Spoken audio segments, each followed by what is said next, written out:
Harishma, can you hear? Yes, sir, I can. Okay, Harishma, let us start.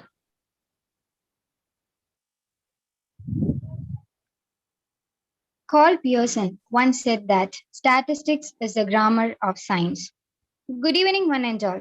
Respected dignitaries, beloved teachers, non-teaching staffs, and my dear friends. On behalf of Chrysler College, myself, Harishma from the S2 Statistics. As a part of National Statistics Day, we all are gathered here to attend a webinar organized by the Department of Statistics of our college on the topic Data Analytics, Career and Prospects. First of all, I would like to call upon our dear faculty, Mr. Sarath Lal sir, to deliver the welcome speech. Over to you, sir. Thank you. Good evening, everyone. It is so wonderful to have you all here today. I welcome you all to the webinar on Data Analytics, Career and Prospects, organized to celebrate National Statistics Day by the Department of Statistics in association with IQSC Chrysler College. National Statistics Day is celebrated in fond remembrance of Professor Prasanta Chandra Mahalanobis, popularly known as Father of Indian Statistics. He is known for his contribution in the field of economics planning and statistics. His birthday is celebrated as National Statistics Day for making people aware of the importance of data in socio-economic planning and policy formulation. I am very glad to that we could organize a webinar to celebrate his great day, and I am really happy that we got two eminent resource person along with us. First, I would like to welcome Dr. Santanu Koley, Assistant Professor, Department of Mathematics, Birla Institute of Technology and Science, Pilani, Hyderabad campus. He has teaching and research experience in various elite institutions of our country like IIT Kharagpur, ISF Bhopal, DAICT Nagar, and the list goes on. We are very proud to have you here today, sir. Welcome, sir. Next, I would like to welcome Mr. Mahesh Divakaran, IBM Certified Data Science Professional, Statistical Programmer at Genpro Research, Cochin University of Science and Technology. On behalf of Chrysler College, I welcome you, dear sir. Welcome, sir. It gives me immense pleasure to welcome our respected manager, Father Dr. Titto Varghese, CMA. With all happiness, welcome you, Father. Next, I would like to welcome Father Subin Koto, CMA, Barsar Kaisna Group of Institution. Welcome, Father. Let us now welcome the person who needs no introduction, our dear principal, Dr. Jolie Jacob, has always been in front of motive us in expanding our horizons by sharing her expertise and knowledge. Welcome, ma'am, to this webinar. Next, I would like to welcome our dear HOD, Dr. Mary Metilda Rose. Welcome, ma'am. And also, I would like to welcome Dr. Benny George, sir, Head of the Department, Physics Department, Chrysler College. Welcome, sir. I'm really happy to welcome the strong pillars of our department, my colleagues. A heartfelt welcome to our students, the very elements of our strength and entire CNC family to great occasion. I'm sure that you will get greater insights on data analytics after this webinar. Welcome all. Thank you. Over to you, Harishma. Thank you, sir. As all you know that today we are celebrating the 15th Statistics Day. Every year, Statistics Day is celebrated with a theme of current national importance. Like all the years, the theme of Statistics Day 2021 is Sustainable Development Goal 2, which contains end hunger, achieve food security, improve nutrition, and promote sustainable agriculture. It's my honor to introduce the most respected resource persons, Santanu Koley and Mr. Mahesh Divakaran sir, who are present here for us to conduct the webinar. First of all, I would like to welcome our respected resource person, Dr. Santanu Koley, Assistant Professor, Department of Mathematics, Birla Institute of Science and Technology, to give a talk on estimation theory with applications to wireless sensor networks. Over to you, sir. Thank you. Thank you, Harishma, for this nice introduction. So first of all, I would like to thank the Nagar College, both Department of Mathematics and as well as the Department of Statistics for inviting me and to give me an opportunity to deliver a talk on this estimation theory with application to wireless sensor network on this auspicious National Statistics Day. So special thanks to Mr. Rajeshkumar, our Assistant Professor in the Department of Mathematics, as well as Sarath Lal M P, Assistant Professor in the Department of Statistics, for inviting me. Thank you all. So let me start my talk. So as from the title itself, you can guess that the talk will be basically on the application of estimation theory. So basically in various, actually in BSc, MSc, we all study many such courses related to this statistic as well as data science. Nowadays, these new branches is coming. So most of the time we basically restricted due to this course content or due to these syllabus limitations only on the theory part. And we all know that in estimation, basically two different kind of estimation that we used to do to estimate some of the parameters associated with the population probability distribution. So one is called the point estimation. So there are basically two important methods we used to study in our graduate and postgraduate courses. One is called the method of moments and another one is method of maximum likelihood estimate. Now obviously method of maximum likelihood estimate most of the time is most efficient and will give more accurate result as compared to the method of moments. And so this point estimation part, if you want to estimate a parameter, obviously it is unknown which is there in the parent, this probability distribution of a population. So there, this point estimation will gives you some fixed value. Let's say you want to estimate some of the parameter, it is going to give you, let's say 2 or 3, some fixed value. But another kind of estimation is there, it's called the interval estimation. So there basically we will get, instead of a fixed or particular value, we will get an interval. Let's say our true parameter will lies between, let's say 2.5 to 3.5, this range, with some reliability associated with that. So that reliability is called the confidence level.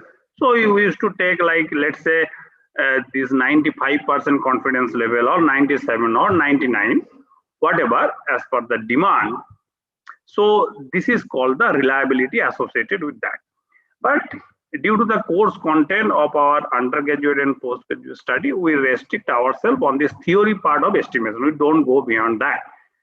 So in this talk, I want to explore basically how to use that particular concept of estimation theory with an real application to wireless sensor networks. Now, what is basically this wireless sensor network? So suppose a weather forecasting department wants to predict the weather for tomorrow, let's say. So weather in the sense that they can predict the temperature, they can predict the humidity, they can predict whether rainfall will be there or not tomorrow. So what they will do, suppose let's say in Hyderabad city is the domain for them, and so what they will do, they will put one sensor nodes in some places in the Hyderabad city. So what is the role of this sensor node? It is basically going to collect the value at different times. Let's say if that sensor node is made to measure the temperature, so it is going to measure the temperature, it is going to send the data nowadays through wireless this modem, and then this weather forecasting department is going to analyze that data and going to predict. So, but the problem is that there will be some noise associated with that. Obviously, suppose you do some experiment, there will be some kind of error involved in that experiment. So, so for this particular example of weather forecasting scenario, that sensor node, although it is made to measure a particular parameter, But obviously due to some bad weather, or let's say storm is going on, some other kind of effect, so there will be some noise associated with that. So it cannot measure the true value of that parameter for which the sensor node is to be made. So the sensor node is going to give you the data to this weather forecasting, let's say, department, or let's say there is some fusion center where that sensor node will send the data. So there will be some noise associated with that, with the true value of the parameter. So let's model these things. So here I have taken H is the parameter. H can be anything, like it can represent the humidity, the temperature, some other kind of data. And the noise is denoted by V. So H plus V, if you take it Y, so Y will be the observation or the measurement which is measured by that sensor node. So typically, I'm not telling that all these noise are going to follow this particular model, but typically, based on this experiment or based on this analysis, that what we got is that these noise are basically Gaussian noise. You can basically model this noise as the Gaussian noise.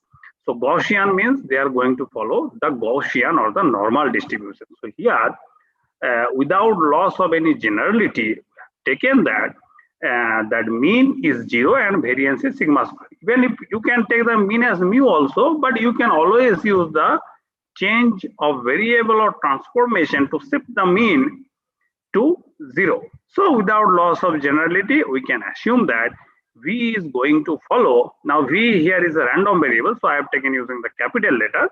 So V is going to follow the normal distribution with the mean 0 and variance sigma square. Now, first of all, we have to make a framework for the estimation. Then only we can go for this particular procedure of estimation that we taught in our basic PropStat course. So see, so Y is H plus B. So H is the parameter, B is the noise, and Y is the observation or measurement. Now see, since H is a parameter, it doesn't follow any kind of probability distribution. So if you add a parameter with a probability distribution, the behavior of the probability distribution is not going to change. Only some particular parameters associated with that probability density function is going to change. Which one is going to change? The mean is going to change. Because initially the mean is at 0 and this V is going to follow the normal distribution. So it will be a bell-shaped or a symmetric curve about 0. Now you are adding a parameter H. So what will happen? That Y, which is H plus B, which will also follow a normal distribution of the Gaussian, this PDF, but the mean will be shifted from 0 to H. So now this capital Y, as it's a random variable, so it is going to follow the normal distribution with the mean H and the variance sigma square. Now, as you know that the PDF, the probability density function for this random variable Y or this observation is this one, because it is going to follow the normal distribution with the mean H and variance sigma square. So f of Y is equals to 1 by square root of 2 pi sigma square into e to the power minus 1 by 2 sigma square into Y minus H. That we all know. So now remember here, what is our aim? To estimate H, obviously, which we need. So therefore, we would like to estimate the parameter H, and the process is known as estimation of parameter or parameter estimation. Now let us extend this model a little. So as you know that when we basically deal with this point estimation, we have to go for this concept of sampling. So how this sampling thing is coming? See, let us extend this model a little. So see, if suppose let's say weather forecasting department, if they wants to basically predict the average temperature of let's say Hyderabad city for tomorrow, obviously they are not going to measure the temperature at only one particular location. What they will do, they will basically put a number of sensor node at different locations of this Hyderabad city, and then they will collect the data, let's say from n number of such sensor nodes, and then those data will go through a fusion center. Fusion center means where this assembling part will be done, and then using some software they are going to analyze. So the thing is that instead of a single sensor, we have to now deal with n number of sensors. But this all n number of sensors, what is the use of that? All these n sensors will measure this particular physical parameter, whether it is temperature, whether it is humidity, whether it is any other thing. So all these n number of these sensor node will measure the same parameter. So for this first sensor node, obviously in each of these measurement, noise will be associated with this.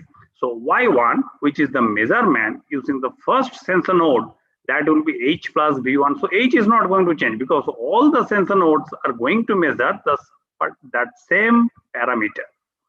And Y2, which is basically the measurement from the second sensor node, is equals to H plus V2, so on and so forth. Yn is equals to H plus Vn. Now see, already we have assumed that each of these Vi, the noise, is going to follow the normal distribution with the mean 0 and variance sigma square. So the PDF of each Yi is the left hand side part, is going to follow the normal distribution with the mean H and variance sigma square. So this PDF, the form of the PDF of this Yi will take this form, that f of Yi 1 by square root of 2 pi sigma square into e to the power minus 1 by 2 sigma square into Yi minus H, that square. Now see. Now the thing is that obviously when we have done this sampling procedure, or we have studied that point estimation part or interval estimation part, that sampling, this procedure should follow some of the properties. Then only it will be called a random sampling, otherwise not. So what is that property? One particular term is there, it is called the IID, independent and identically distributed random variable. So here also the same assumptions we will take. So now the noise elements V1 to Vn are IID, that is independent and identically distributed random variables. So this implies that the observations, because Y1 is equals to H plus V1, Y2 is equals to H plus V2, so on and so forth, Yn is equals to H plus Vn. So if the right hand side part V1 to Vn are independent and identically distributed, so from that n relations, you can also say that the observations Y1 to Yn are independent, as well as also those are identically distributed random variable. Each one is going to follow the normal distribution with the mean H and variance sigma square. So now we'll make the framework for estimation. So as you know, in the point estimation, we should first find, or we should first form the joint PDF, which is also termed as likelihood function. So are independent, and so the joint probability density function f y1 to yn. So since y1 to yn are independent, so as you know that if x and y are independent random variable, then f of xy is equals to f of x into f of y. So here also the same thing.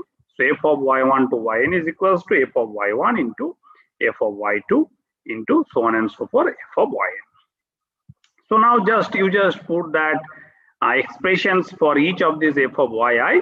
So you will get this one, that 1 by square root 2 pi sigma square power n, or 1 by 2 pi sigma square power n by 2 into exponential of this term.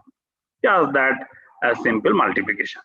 So these particular expressions, if you say that it is f of y bar comma h, so then this particular expression is what? It is the joint PDF, so it is also termed as the likelihood function.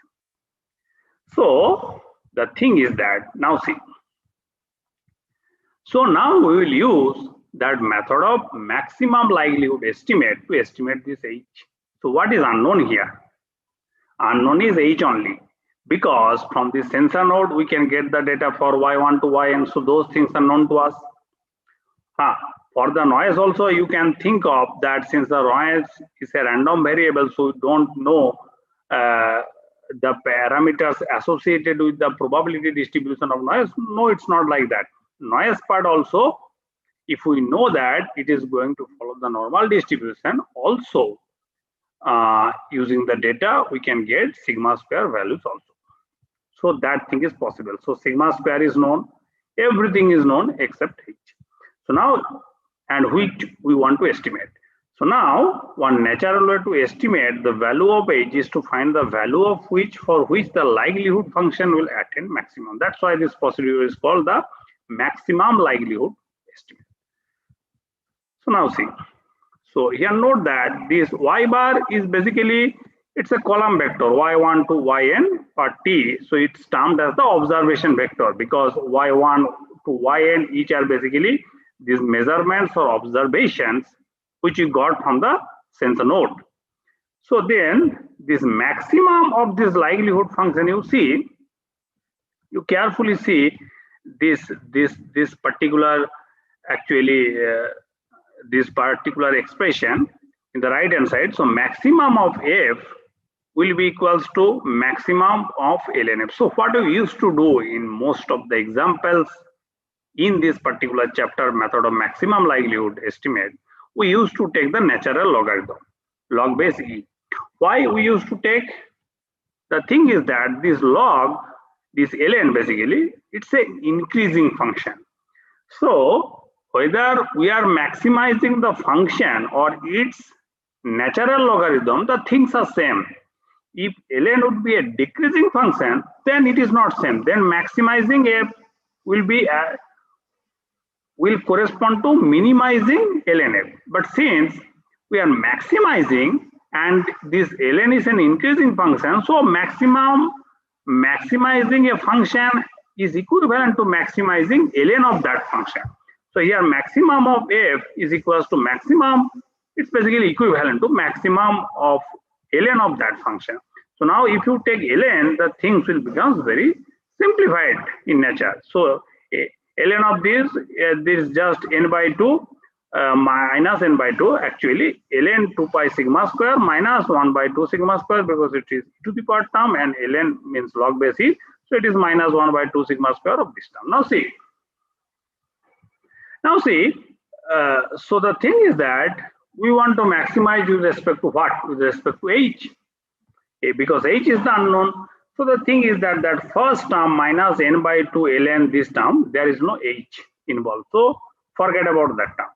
Where h is there in the second expression. So the thing is that, see, this 1 by 2 sigma square is a positive quantity.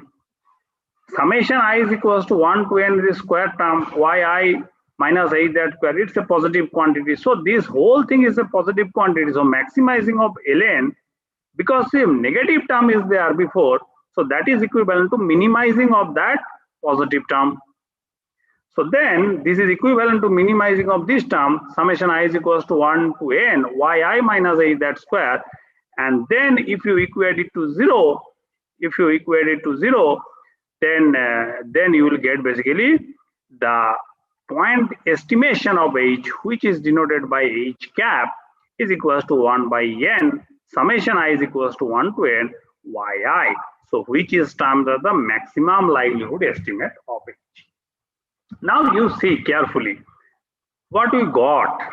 It is basically the sample mean or sample average. Why it is so? Because y1 to yn are basically n number of observations or measurements. That data we can get from using n number of sensor nodes.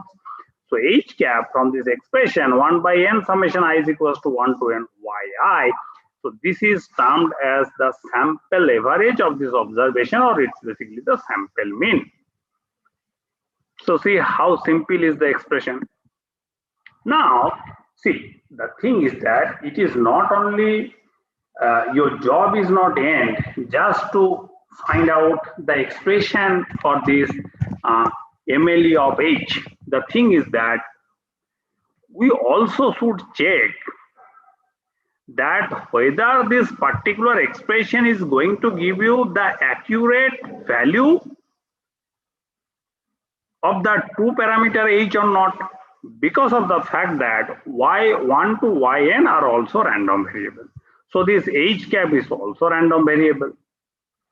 So the thing is that we should check how accurate this particular estimation is, or this particular expression is going to estimate the true value of the parameter associated with the probability distribution of the population. Now see, so this is called the properties of maximum likelihood estimate. So remember that each yi are random Gaussian, so h cap is also random in nature. So the question is, what is the behavior of h cap? Behavior of h cap means we want to find out which kind of probability distribution this h cap is going to follow. And as soon as we can find out this thing, then our job will be how close the estimate h cap to the true parameter h. So that two particular questions we want to answer.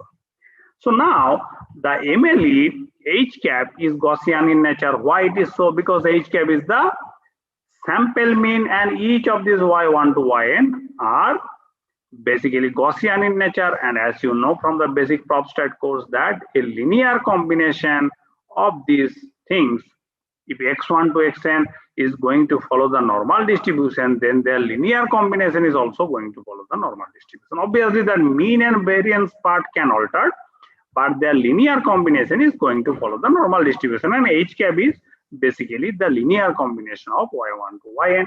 It is the sample mean. So then h cap is also Gaussian in nature, or going to follow the normal distribution. But what will be the mean of h cap? So for that, E of h cap is equals to E of this h cap is basically summation 1 by n summation I is equals to 1 to n yi. And if you replace yi, what is yi? It is h plus vi. So if you replace that, then this h 1 by n into nh will come. So it will be h plus 1 by n summation I is equals to 1 to n vi. Now see, this exponential, this expectation is a linear function. So that means E of ax plus by is equals to a times E of x plus b times E of y. So this is nothing but E of h plus 1 by n summation I is equals to 1 to n E of bi. So now what is E of bi? Each bi we assume that going to follow the normal distribution of the zero mean. So each E of vi is 0. So this part is not going to contribute anything, only E of h, because h is just a parameter. It doesn't follow any kind of distribution. So it is nothing but h. So what I got, that E of h cap is h. So that means h cap is the unbiased estimator. Okay. So using the theory of probability and statistics, we can say that h cap is the unbiased estimator. So this estimator is good one. But only this unbiasedness doesn't show you that it's accurately estimate on an average h. What we need to show that its variance is also less, or the standard deviation is also less. Then only you can say that it is going to give you the accurate value very near about to this true parameter value h. So for that we have to find out the variance. So just using this simple formula, that's variance of h cap is equals to E of h cap minus E of h cap square. So this is just that using the definition. If you do some mathematical manipulations, finally I'm skipping this part due to time restrictions. So now finally what you will get, see this V1 to Vn are IID. So you can use this property that E of, you know that if x and y are independent, so E of xy is equals to E of x into E of y. So same actually, and here E of vi and vj all are having that zero mean. So it is 0 for I not equals to j, and for I is equals to j, obviously it will be the variance, which is sigma square. So using those things, you can get that variance of h cap is equals to sigma square by n. Now you see, the beauty of this particular expression is that this n is there in the denominator. What it is telling that The variance, see, the sigma square is fixed because the noise, because the sigma square is associated with the noise. So for a particular sigma square, how to reduce variance? We should increase n because n is in the denominator. So if n tends to infinity, theoretically this variance is going to tends to 0, as well as we have already proved that it is unbiased estimator. So this error part or the standard deviation, which kind of standard deviation? That is the standard deviation from the mean. So if the standard deviation from the mean is going to decrease, then this h cap will truly estimate the unknown parameter h. Now, how do you do that? From this expression, you can get that thing when n tends to infinity or n is large. N tends to infinity theoretically, but practically n is large. So if we want to get accurate value of h or estimate, if you want to estimate the accurate value of h, you should increase the number of sensor nodes to measure that particular parameter. What is n? N is the number of sensor nodes or the sample size. So here what I've written is that now observe that as n increases, the number of observation increases and the variance of the estimation decreases. And this means the estimate become more and more accurate. Theoretically, this variance of h cap tends to 0 as n tends to infinity. So finally what we got, that h cap is going to follow the normal distribution with the mean h, because already we have proved that h cap is the unbiased estimator, so their mean is h and the variance is sigma square by h. So now see, now we can also associate some kind of confidence level or reliability associated with this maximum likelihood estimate. So the question is that what should be our sample? Because see, practically increasing sensor nodes will also increase your cost because each has good price in the market. So you can't do that. You can't basically buy a large number of nodes to basically measure that particular parameter. So there will be some kind of reliability level. So let's say reliability level in the sense that, okay, if I will use this minimum number of, let's say 10 sensor node, I will get the accuracy with 99% reliability or 95% reliability in that sense. So more specifically, what is the number of observations n or that number of sensor nodes required, so that the probability that the estimate h cap lies within sigma by 2. So if you know sigma, then you can get this sigma by 2 also. So lies within sigma by 2 of the true parameter h, which is greater than 0.9999 in the probability sense, or 100%, it is 99.9%, 99.99% reliability. So now, what will be the answer for that? So this means that probability mod h cap, because it is both the sides of h cap. So on the left hand side as well as on the right hand side. So this is probability. You need to find out probability mod h cap minus h less than or equals to sigma by 2 greater than or equals to 0.9999. So if you just do a little mathematical manipulation, then finally what you will get, you should use you should do this some basic this integration, and then I'm just skipping this part, and somewhere you need to use that q function. You probably know who are in PropStat course. So then this q function's value, so q functions is 1 by square root 2 pi x to infinity integration e to the power minus t square by 2 dt, and from the net actually for various values of x, if you know this MATLAB also, that this q function is there. So for a various, so these values of the q function as well as its inverse function q inverse, you can get the value for any particular input. So the value of the q function and its inverse function are available in the literature. Even if in many actually the statistical software also those things are available. So from this one, here you see that this finally this expression is integration The lower limit is square root of n by 2 to infinity 1 by square root of 2 pi to the power minus t square by 2 dt. So this is basically as per the definition of q function, it is q of root n by 2. So that will be less than or equals to, earlier we got 0.00005. So now n will be, so this root n by 2 will be basically greater than or equals to this 2 times this q inverse of this 0.405, that whole square. And since this values is available, you will get approximated value is 60.54, and so the sample size or the number of sensor node is required for this particular this estimation is 61, because we should, if we get the fraction, we should take the next integer.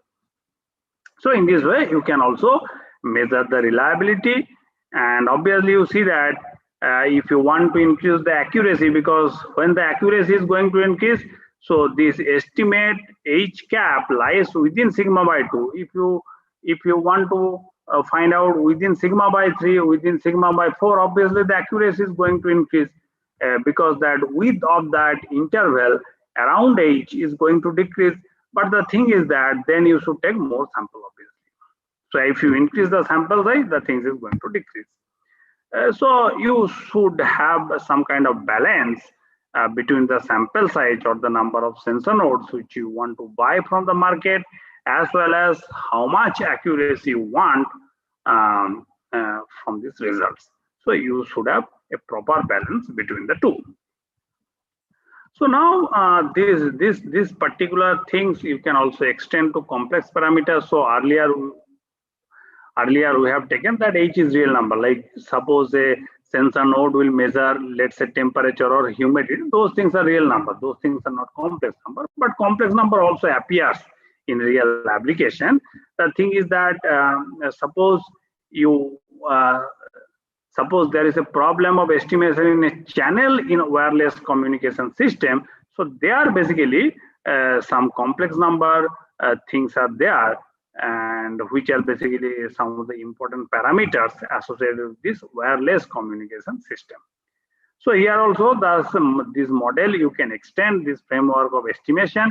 You can easily extend to estimate this complex parameter also.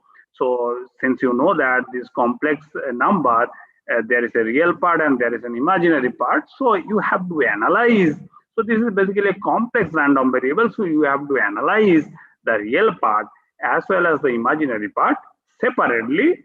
And the procedure is similar to exactly what I told right now. So then here also I am skipping this part.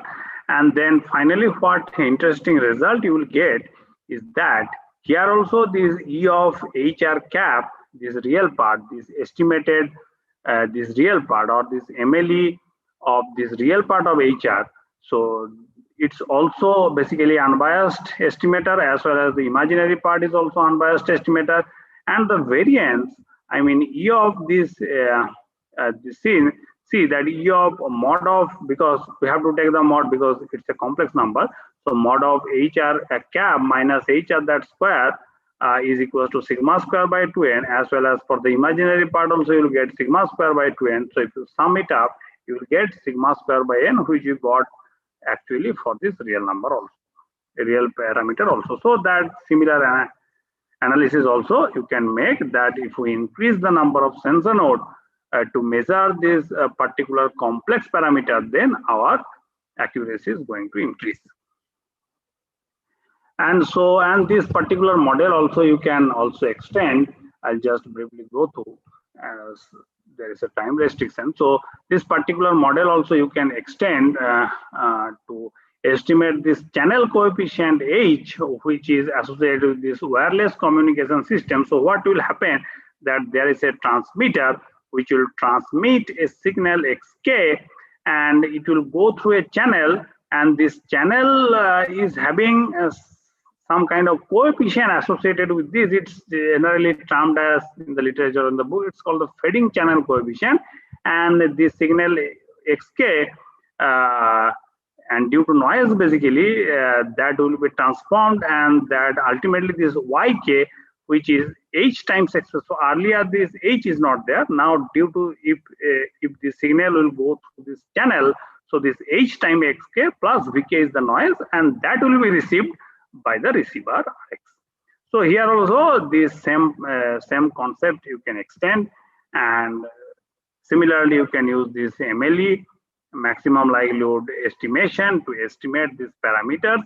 And I'm skipping this part. And same thing you can also extend when your this h is basically a complex number. And then this particular model also you can extend. Here it's a simple example.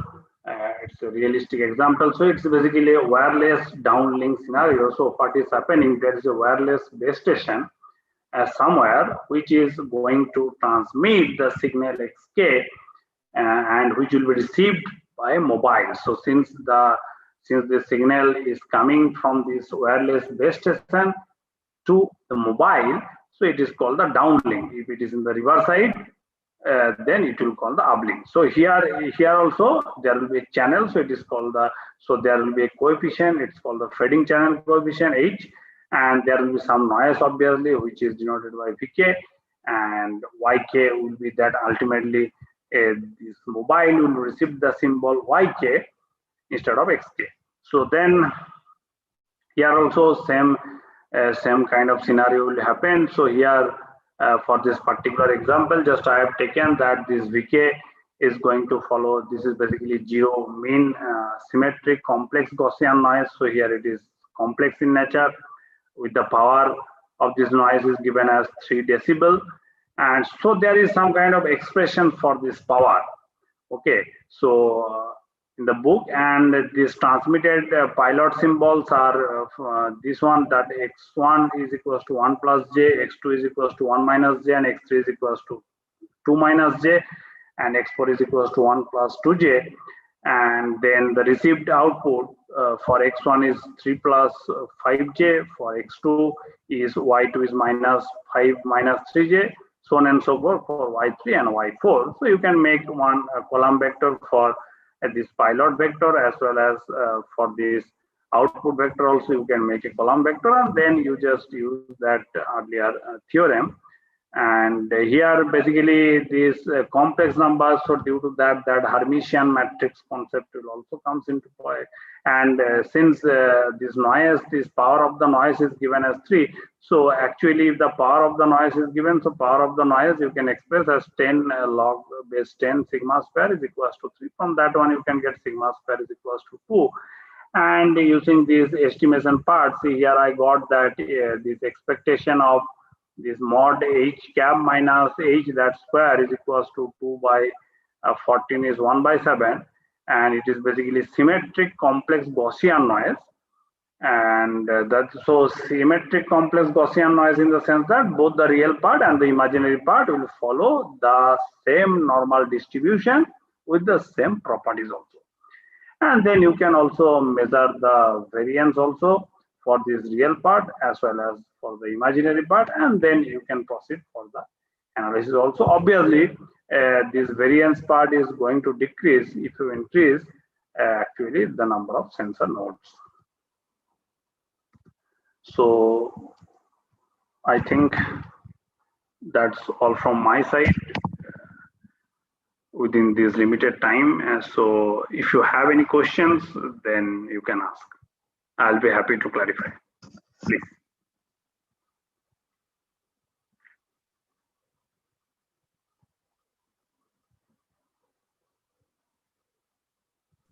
Sir, yes. I am Sangamitra. I am S5 student from Christ Nagar College. Okay.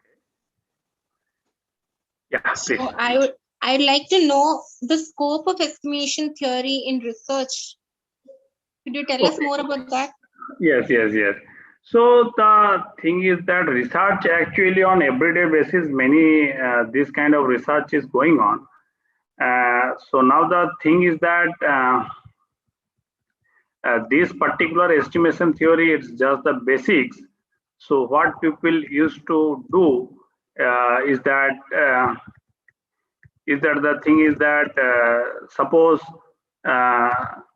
multiple this kind of sensor nodes the researcher used to take, like it will be a combined analysis. Let's say for this weather forecasting scenario or weather forecasting system, so there will be different kind of sensor nodes to measure different parameters. Like let's say for Hyderabad city, they want to measure the temperature, they want to measure the humidity, they want to measure some other kind of physical parameters. And then basically in that fusion center, all this data they used to collect. Obviously, in this estimation part, the thing is that our job is how to reduce basically the effect of the noise and to extract the true value of the parameter. But in research, what they used to do, they used to collect this raw data. So after actually going through this particular this estimation, this model, so they will basically from this raw data the true value of various parameters they used to extract. And then we need to also know that how this weather is going to behave with all of these different inputs. Like for this weather forecasting system, we need many such inputs. Not only this temperature, we also need humidity. We also need the data for that for this last 1-2 months, this rainfall and other thing. So all this data, if you combine, and then we can go for this analysis. But obviously that part is not solely depend on this estimation theory. We have to know some other physics also. I mean the equations on which basically this weather forecasting model actually depend. So this estimation part actually a part of this particular research where you have to restrict yourself only to basically how to get the accurate data from this raw data. So there only this estimation theory is useful, but not this whole part of research. Yeah. Thank you, sir. Yeah. Thank you, sir. Also, thank you, Sankamitra. Anyone else need to ask something? Sir, I am from S5 Stat. My name is Giri. Yeah. And sir, can you give me a real life application of theory of estimation other than mobile network? Okay. Yes. So the thing is that there is also a good application in ocean as well as civil engineering. So what this estimation theory used to do, suppose there is a buoy. So there are some CSR lab also, you may hear that CSR NIO is there. So what they used to do, they used to put some kind of buoy actually in that open ocean near to that coastline.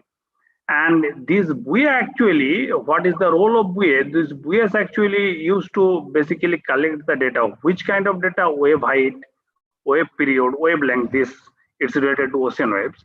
So those are basically also you can say that those are also basically random variables. So like these data are basically zigzag in nature.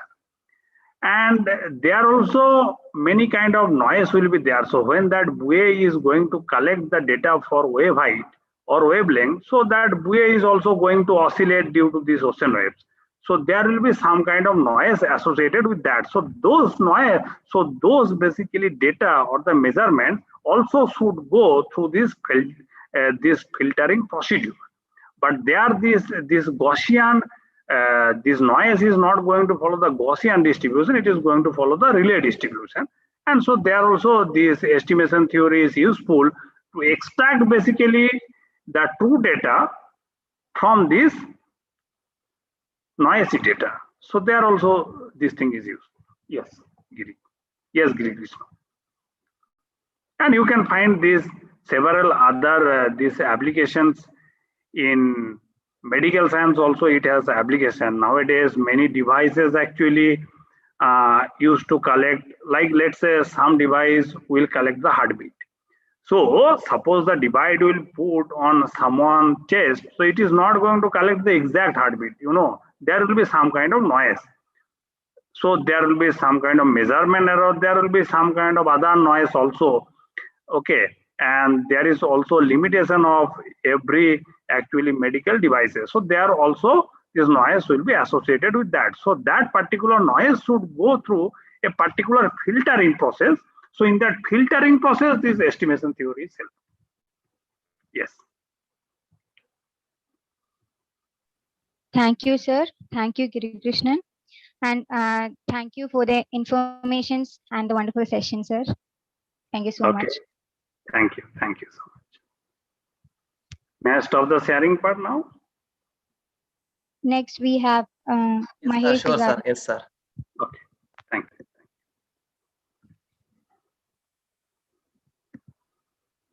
Next, I would like to invite Mr. Mahesh Divakaran, sir, Statistical Programmer, Genpro Research, to conduct the final session on the topic Career and Opportunities. Over to you, sir.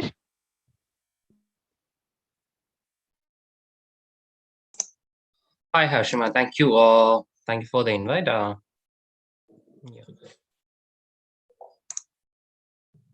Let me share my screen. Let me know if you can see. Okay. Can you see the screen? Yes, Yes, sir. sir. We can. Yes, sir. Okay, fine. Okay. Thank you. Okay. So today we are going to discuss about data science career path overview and comparison. Should I talk in English or Malayalam? Which language you will be comforting? I can do in both. Sharath?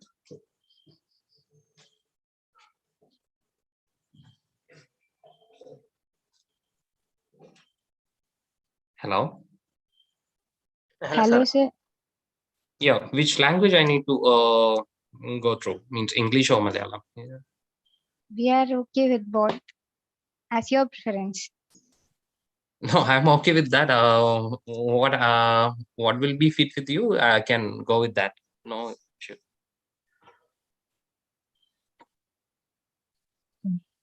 Malayalam, sir.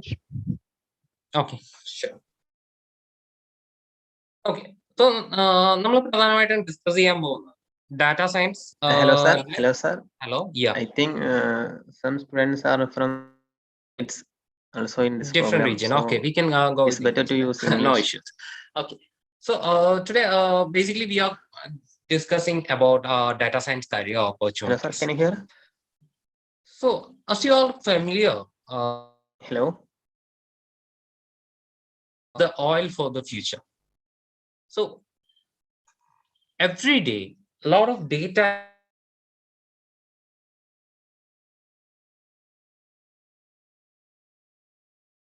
without analyzing the data.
Hello?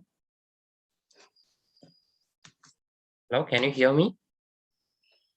Yes, sir. Yeah, I think the connection is lost in between.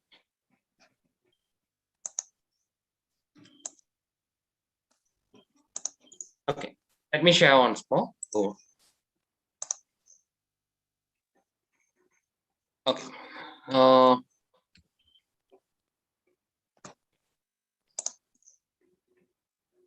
Okay, sorry for the inconvenience actually.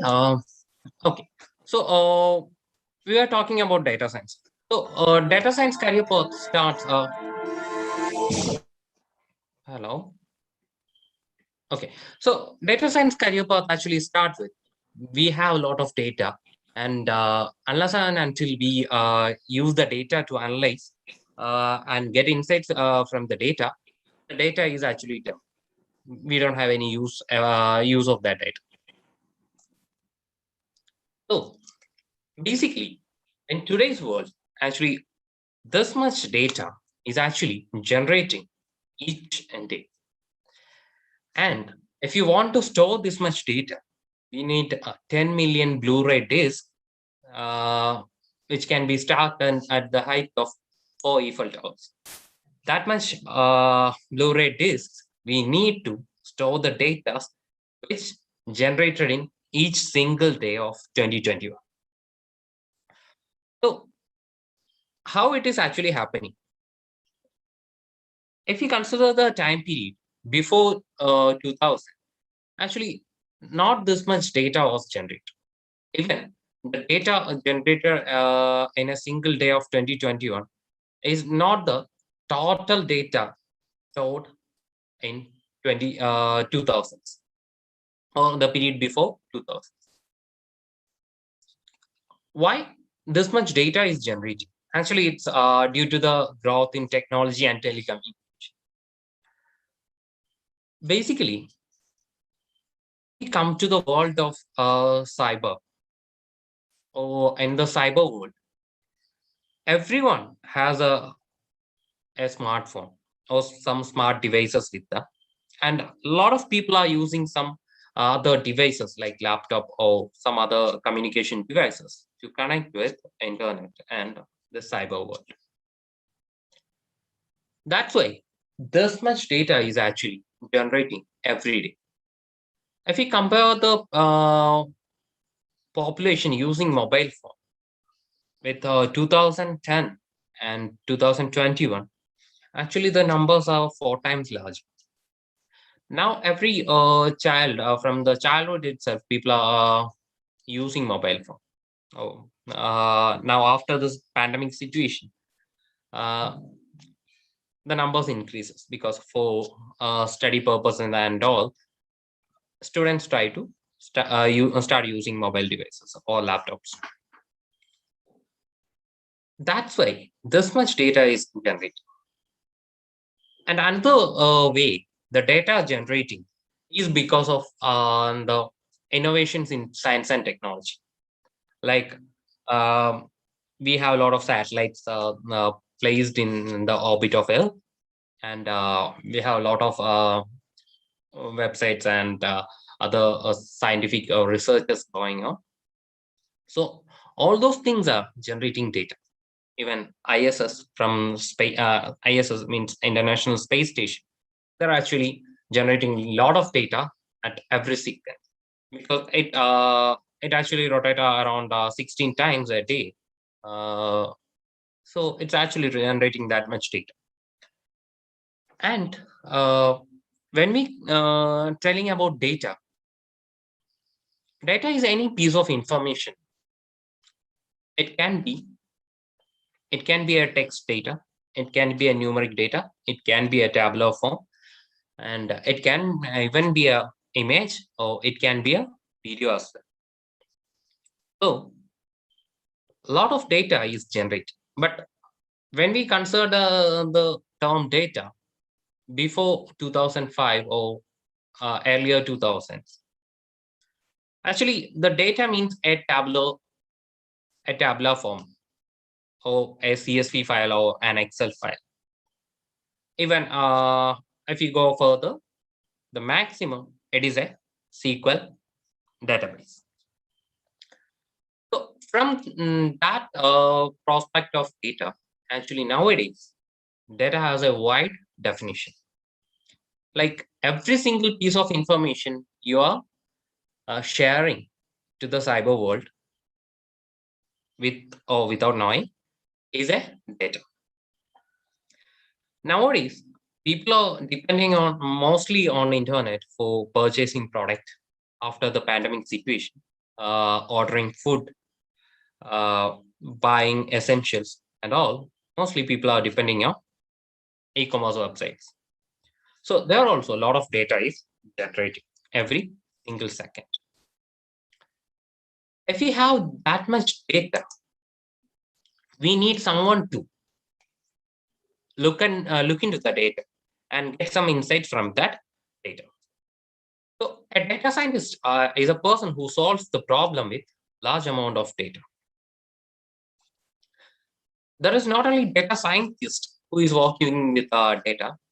There are a lot of professionals under the umbrella of data science working with data.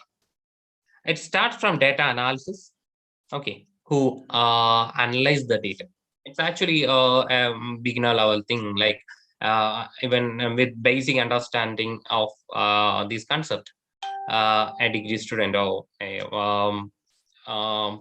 undergraduate student can actually work as a data analyst.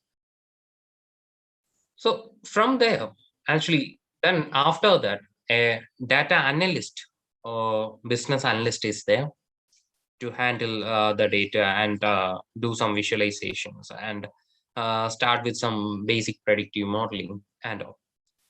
And after that, data engineers are there to collect data from different sources. Data mining people are there to make a pipeline between data and models. And then machine learning engineers are there to do the machine learning work. Deep learning professionals are there, and AI researchers are there, or AI engineers are there. Then data scientists are also there who work with these data.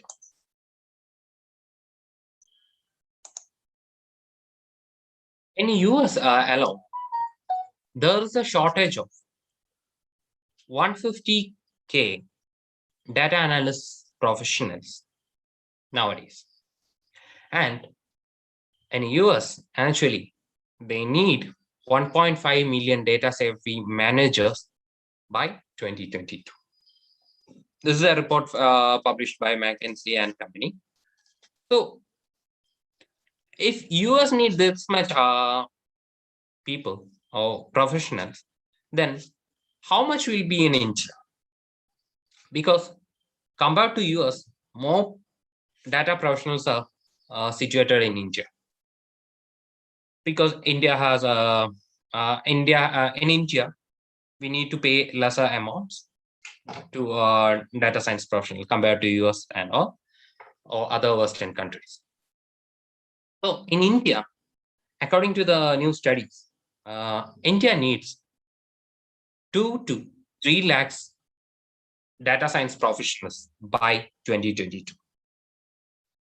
That means by next year. So there are a lot of requirement there in the field of data science. Okay, it's not about data scientists. It starts from data analysis people, data analyst people, and all. So that much opportunities are waiting for you people who are studying in studying statistics or mathematics or economics or even engineering related to data science. Now, there are actually 3 most common roles in data. So, in short, we have data scientists, data engineers, and data analysts. A data scientist is also called statisticians or data managers. Okay. And The data scientists are responsible for taking a data related project from scratch to delivery. So they're working in a project end to end. These people are not simply working with data to get some do some regression analysis or some time series forecasting and all. They actually identifies the problem with the data. They try to understand the business needs or business problems from which domain they are working on, and with the help of data they do some research. They will find new methodologies or they find new algorithms to solve a particular problem. If there is no existing algorithms will support that. So a data scientist will act as a researcher, a business analyst, a programmer, and who manage all these things from starting to end. So the average salary of a data scientist is 115K globally. Okay, so 115K USD globally. In India, if you're telling in India, the average salary of a data scientist varies from 8 lakh to 18 lakhs per annum. The skills needed for a data scientist are mathematics, programming, communication skills. They usually use the tools like SQL, Python, R, and all. Now comes to data engineer. They are also called as data architects. So data engineers are actually who create the data pipelines to help the process of large amount of data. Okay. So if they give the proper data to a data science team, then only a data science team can build up the models or solve the business problems. So data engineers, they will act as a data mining people. The average salary of a data engineer is estimated as 100K USD globally. They need programming, mathematics, and big data skills. They use tools like NoSQL, Python, Hadoop. But why I mentioned Hadoop here is actually nowadays not much people are going to Hadoop. Now people are going to Spark and Kafka because of they are free to use. They are open source. They are free to use. But Hadoop, we need a lot of days and a lot of specifications to set up Hadoop clusters and all. And it's actually a big time consuming and it has a big loads to create Hadoop clusters and all. So now people are using Spark and all. Now comes to a data analyst. Data analyst, in some cases, they are also called as business analyst.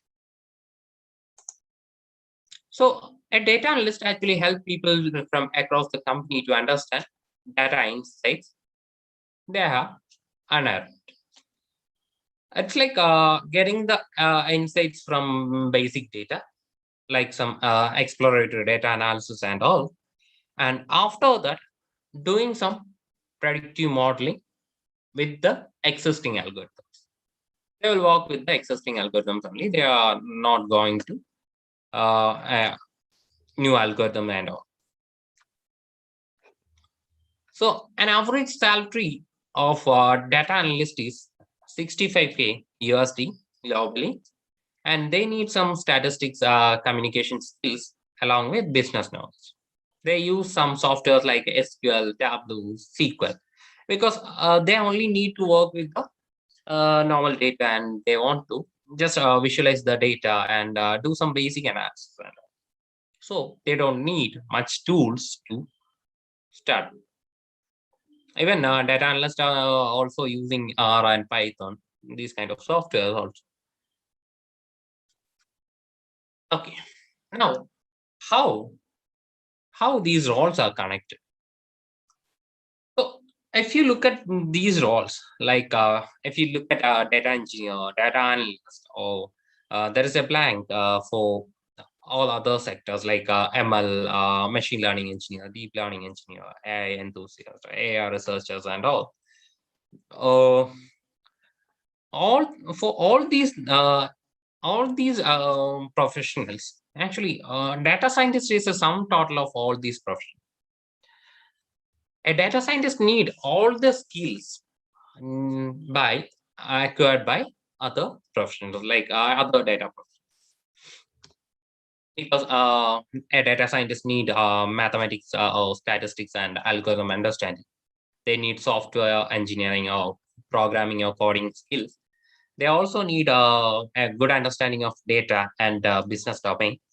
And they also need communication skills to communicate the things to higher authorities. Typical main mergers from where a data scientist can fall. The people mainly studying in mathematics or statistics or engineering background can easily become a data scientist once they start the career and they move on.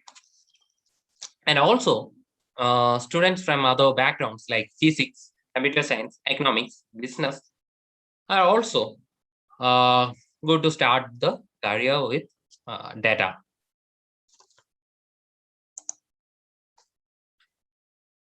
So from 2017, around 2.15 lakh of open job positions are there in global. And now the rates are increased, and now around 1 million job opportunities are open for 2022 in data and different data science areas. So it's actually a nice field, nice area to start your career with. Okay. And as you all know, data science is a new and exciting field filled with lucrative career paths. So any freshers or any postgraduates can start their career as a data analyst, because you cannot start your career like a data scientist because of there are a lot of things you need to learn apart from the academics, and there are a lot of things you need to learn from your experience and from your real life projects and all to become a data scientist. The two better options you can start your career is you can start your career with as a data analyst or business analyst, or you can start your career as an associate data scientist. Otherwise, if you are not in if you have some focus areas on different aspects, like if you want to do some research and all, you have a lot of options in doing research, like research analyst and all. There are a lot of opportunities for that also in these sectors. And if you want to focus on medical field or finance field, you have options to be a statistician. And in medical field, you can start your career as a statistical programmer, or you can be a biostatistician. There are a lot of opportunities in those areas as well. And recently, NASA has started a new area like astrostatistician. Okay, astrostatistician. So it actually a emerging area. It just started. So we can and those who are interested in space technologies and all, they can look a career as a astrostatistician. Okay, so there are a lot of opportunities are there in different sectors. If we look at any kind of sectors or any industry, like finance, banking, retail, e-commerce, medical, space, or logistics, everywhere there are a lot of opportunities as a data science profession. So, ready for the questions? You can ask any doubt if you have. So I can help you with that. So let me take a pause. Any questions are welcome.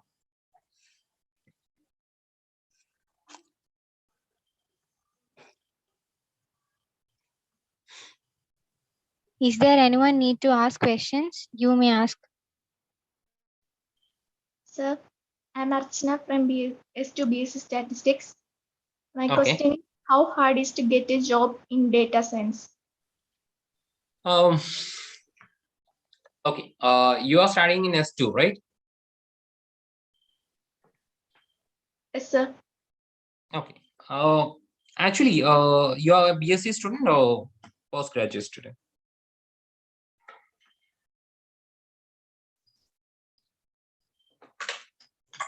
Hello?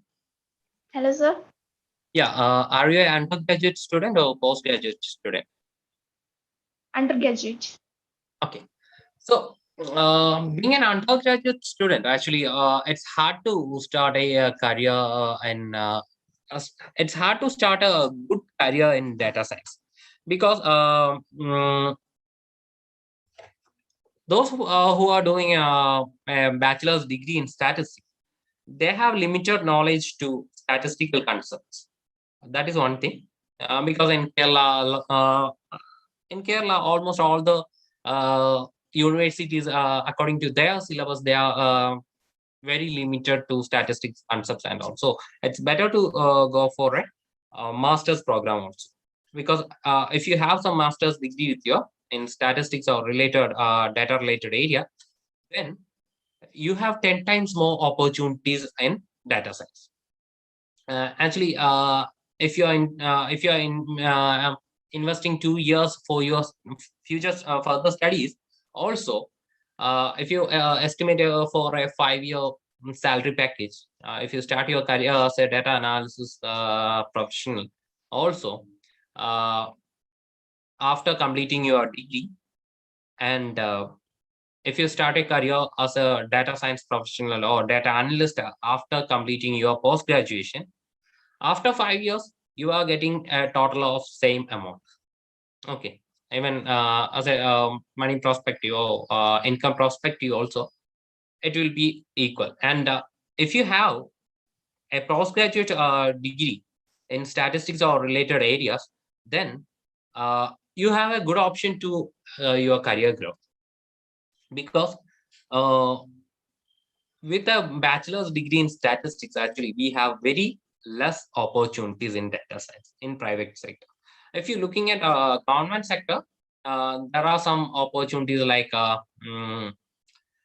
statistical investigator or field investigator, statistical assistant, those kind of things. But there we don't have any we don't have much opportunities, like there is not much statistics involved. There is not much data involved. You have to do some clerical work and field work. So that is another option. If you want a government job, after your degree, you can. And another option for BSc students are like actuary. Okay, after your 12th standard, you can actually start writing actuary exam. There are some 15 exams are there in total. If you clear 1 or 2 papers, if you clear 2 or 3 papers also, you will get a job with a good payment. Okay, and if you can clear actually all the 15 papers, your annual annual package will be more than 1 crore. I'm not actually Actually, if you have clear some all the actuary papers and all, you will get a starting package of 1 crore per annum. Okay, actuary is one of the top paying jobs in the world. But it's not easy to get there because in India, totally there is only 123 actuaries, 123 people who complete all this or who clear all this 15 papers. So it's not easy to clear all the paper, but there is no age bar and all to clear all these things. If you are at the age of 70 also, you can do that. Okay, you can do the papers and all. The minimum qualification is +2. Okay, so you can start if you are interested, you can start working on that. But clearing 2 or 3 papers, actually, it's very easy. Okay, you can simply clear 2 or 3 papers, and you can start your career with a minimum package of 5 to 10 lakhs. Okay, actually is a good option. And then another option is you have opportunities in RBI, Reserve Bank of India, and you can also go for ISS. Okay, Indian Statistical Service, but most of the questions coming in ISS has only a bachelor's degree as its qualification written, but there we can expect questions from masters of MSc Statistics also. So yeah, that is also another option you can do after your degree. But if you are looking at a private sector or MNP sector, then it's better to go for a MS. Okay, I hope it is clear. Yes. Thank you, sir. Thank you, Archana. A feedback form is posted in the chat box. All of you, please kindly fill it. And anyone else need to ask something? Sir, Yes. sir, are there any other fields other than data science for a statistics graduate in India or abroad which has scopes? Yeah, that's what I mentioned. Like data science is like an umbrella. Okay, there are a lot of opening opportunities, or there are a lot of vacancies like machine learning engineer, deep learning engineers, AI researcher, AI engineer, data analyst, data analysis professional, and biostatist. Apart from that umbrella, there are biostatisticians, there are statisticians, and there are a lot of opportunities for statistic researchers also. So that is in the private sector. There are a lot of scope of these areas in India and abroad. And apart from that, if you are looking at the government sectors, like I mentioned, you can go for ISS. You can go for banking sector like RBI and all. You can go for hospital. In hospitals also, statisticians post are there, and there are a lot of opportunities in academic fields also, teaching and research. Okay. There are a lot of opportunities in teaching and research, like once you clear NET or PhD, then you can start a career as assistant professor. Or if you don't want to do some jobs and all, if you want to study the favorite topic in statistics, you can go for research. If you start your research career, if you have some fellowship like JRF or so, the first 3 years you will get at least 32,000 per month for doing just research or just to study your favorite topics. And after that, you can go for some SRF things like SRF. Most of the senior research fellowship, you will get 60,000 plus per month. So there is no limit of doing SRF and all. It's not limited to one time only. You need to do a SRF and all. There are a lot. How many times you want, you can do the research. So that is also an opportunity. Other opportunity, as I have mentioned, like actuary. Actuary is the top paid job in the world. And then in the government sector, if you like civil service and all, ISS is there. ISS is actually equal to the other civil service posts like IAS or IPS or IFS, IRS, all those things. It's actually equal to that. It's a gazetted A post only. And then other posts in the government sectors are like in economics and statistics department or central statistic organization or NSO, national statistic organizations and all. There you have statistical assistant, statistical investigator, field investigator. There are a lot of posts like that also. So you can choose your path. But those who are interested in this private sectors, I strongly say that like if you're interested in a data science career, you need some mindset to continue your learning and continuously upskill your knowledge, because every year actually new technologies will introduce. You need to upskill your skills, otherwise you will kick out of the industry. And you need to do a lot of research, and you need to try to solve the problems as you're on. You need to familiarize with the latest tools and latest updates in existing tools also. So with that mindset only, you need to enter the data science career. Otherwise, it's very hard to stick on data science field. But actually handling the data and getting a taste of data, or getting some deriving some insights from the data, or identifying some hidden patterns from the data, it's actually a very interesting area. Like you don't need to work 24/7 like other sectors like web designing, programming, engineering areas and all. You don't need to work for late nights and all. It's actually a nice if you like data science, actually it's a nice area to explore. Yeah, I hope it's. Thank you, sir. Abhishek has posted a question in the chat box. I will read it, sir. Yeah, sure. What we need to do after completing the bachelor's degree to go for data analyst?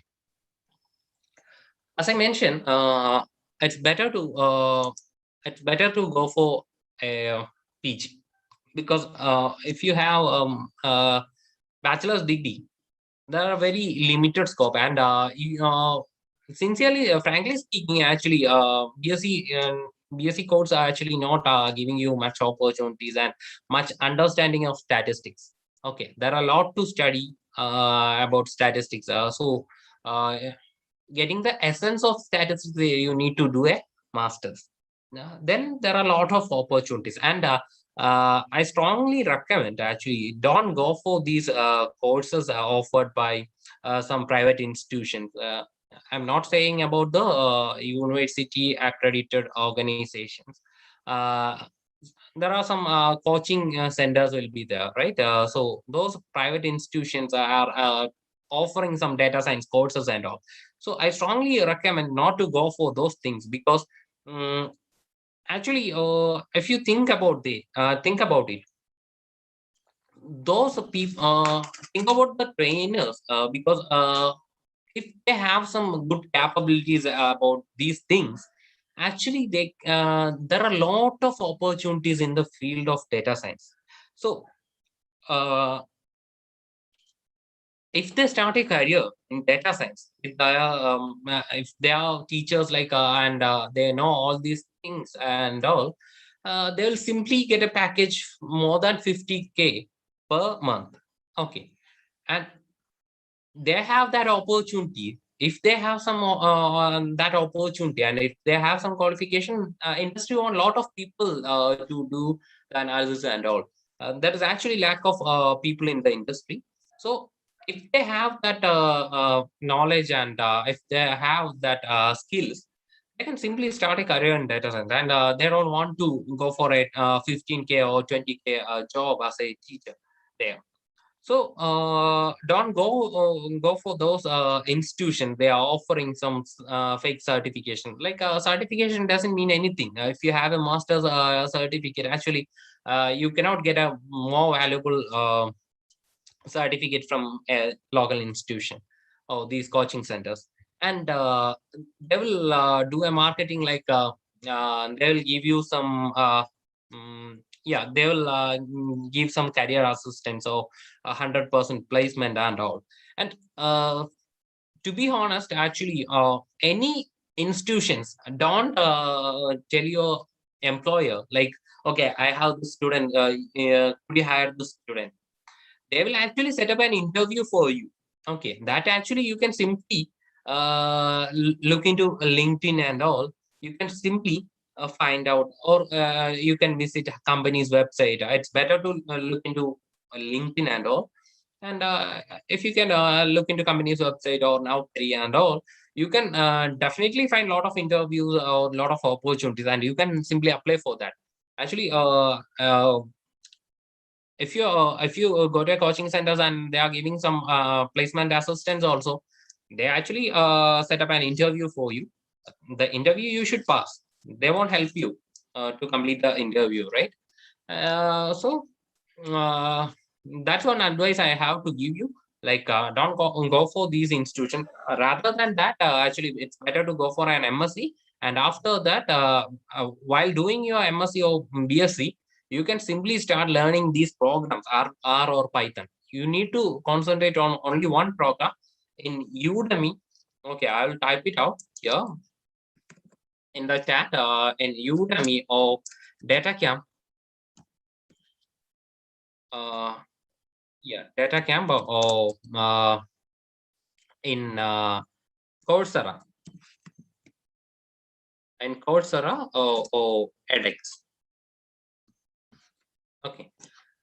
These are four websites actually offering a lot of courses. You can simply upskill your things, and once you start with, always try to start with the Udemy or DataCamp.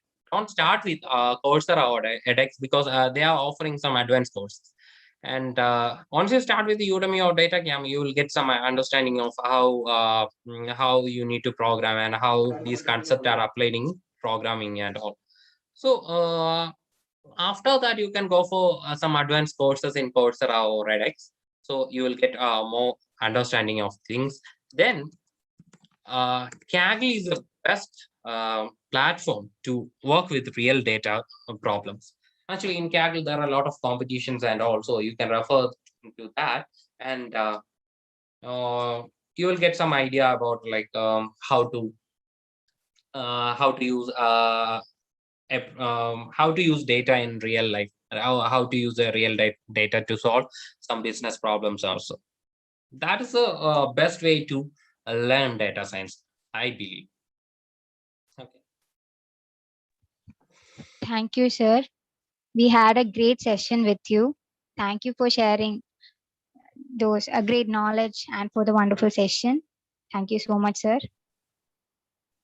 Yeah, thank you. Is there any more questions? Yes, sir. Can I one more ask you one sir. question? Yeah, sure.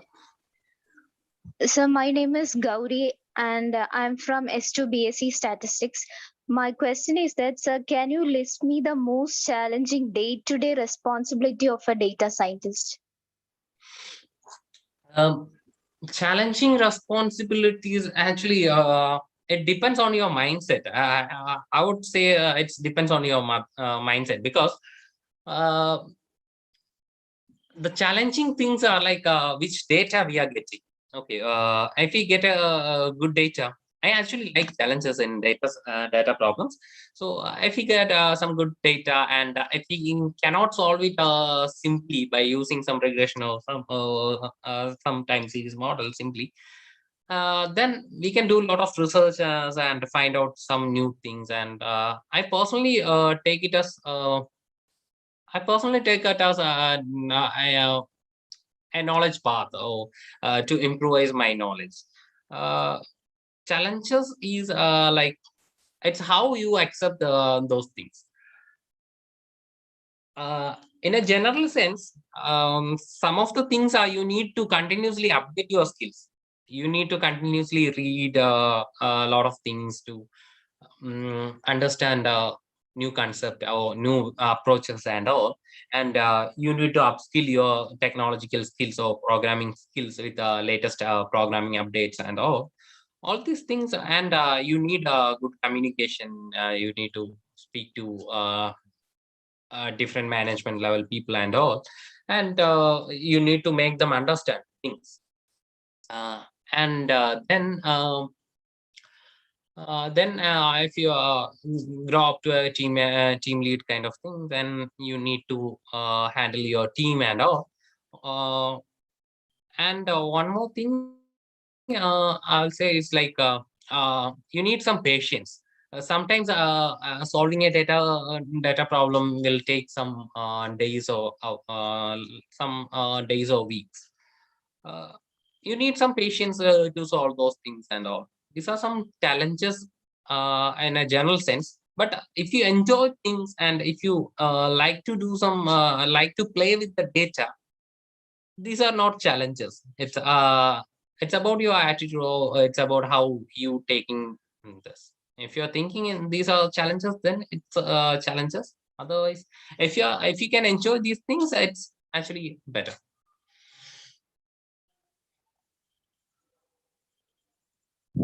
Okay, sir. Thank you, sir. Thank you, Gauri.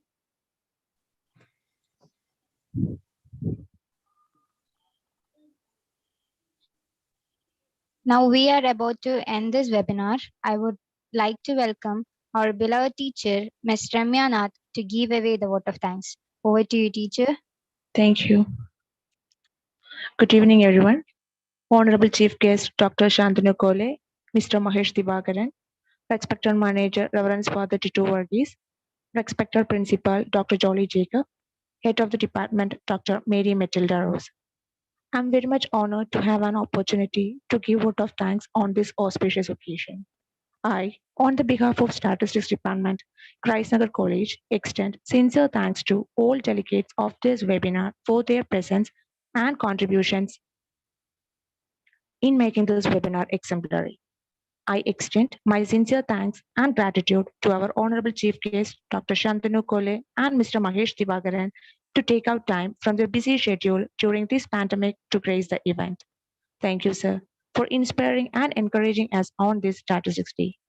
A special thanks to our manager for the Titto Varghese CMI and Principal Jolly Ma'am for providing support to make this webinar a success.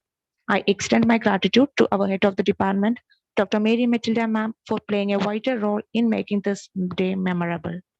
A special thanks to Mr. Rajesh Sir, Assistant Professor, Department of Mathematics, and our non-teaching staff, Mr. Satish, for providing technical support throughout this program. Last but not least, I must thank the organizing team for working hard for the last few days to make this webinar a success. Once again, thank you everyone for making this a great success. Thank you all. Stay safe. Thank you all for your patient listening and all.